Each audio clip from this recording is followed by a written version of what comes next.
Now, as far as employing and making our youth employable, it is a continuous process.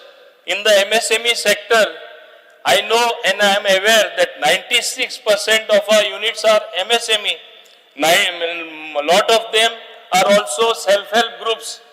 We have now under RAM scheme, under the umbrella scheme, we have integrated most of the central government schemes and our schemes in a way to make it applicable to our local people. We have recently commissioned or got a center, one in the north, one in the south, of a facilitation center. We will be making it more proactive.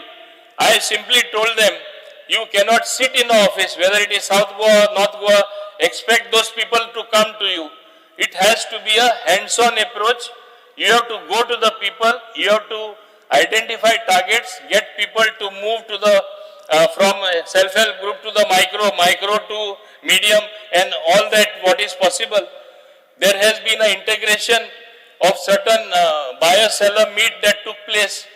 One of our Goan products has been, they have tied up with a foreign company. Similarly, they are making inquiries with us because we have got in the MSME sector lot of things that can be exported. We are giving due emphasis on export as well. Women entrepreneurs, there is a center specially done for them so that they are encouraged to put up their units. IDC recently advertised special plots which is meant only for the women and for the women folk, so that more women entrepreneurs come to the fore. Special training is being given to them. Special emphasis is on skill development, which our Honorable Chief Minister also is giving. All this is done so that you have more young entrepreneurs.